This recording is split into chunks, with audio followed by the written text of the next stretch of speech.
So my name is Constance Mitchell Ford. I'm a lecturer here at the Merrill College of Journalism at the University of Maryland. So I teach two business classes. One class has a new title, and the new title is called Follow the Money.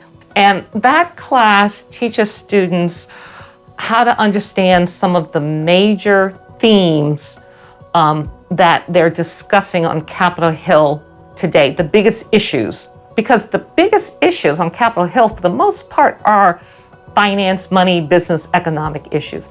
We also look at the role of the Federal Reserve and the Treasury Department. How do they manage our economy? A lot of students don't even know that our economy is managed, Most of the students who take that class find that it's very valuable and useful. They learn things they had no idea were occurring. So it's a good class. I enjoyed it a lot, but it's also kind of fun in some ways because I also teach students about investing in that class. The way I do that is give students $100,000 of play money and let them invest in the stock market. Each student can invest in 4 stocks at the beginning of the semester. And then on the last day of class, we look at everybody's portfolio and see what did well, what didn't do well, and why. So then I have a capstone class, which is mainly for seniors and graduate students. And in that class, students write real stories for Capitol News Service, sometimes for the Howard Center for Investigative Reporting, depending upon the project that we're working on. And they get published stories.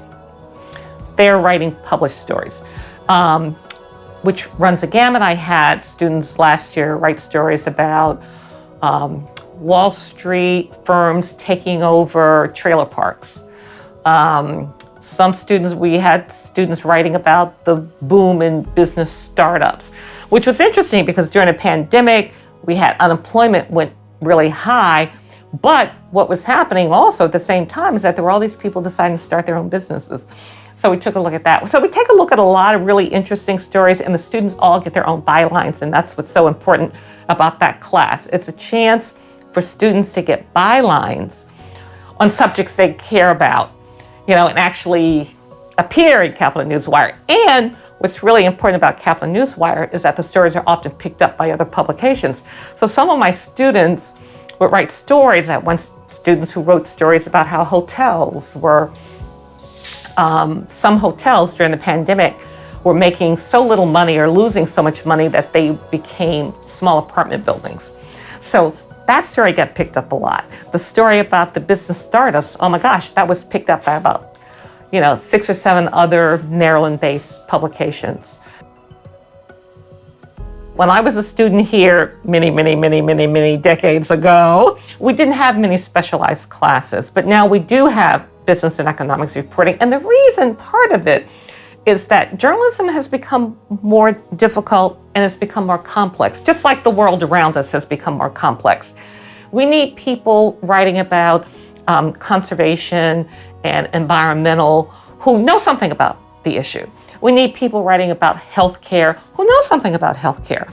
We need people writing about business and economics who know a little bit about the economy and know a little bit about business. No, you don't have to have an MBA, no, but you have to be comfortable asking the right kinds of questions that will give you the answers you need to write a comprehensive story that, on the one hand, explains something very complicated, but explains it in a very simple way that people can understand and grasp.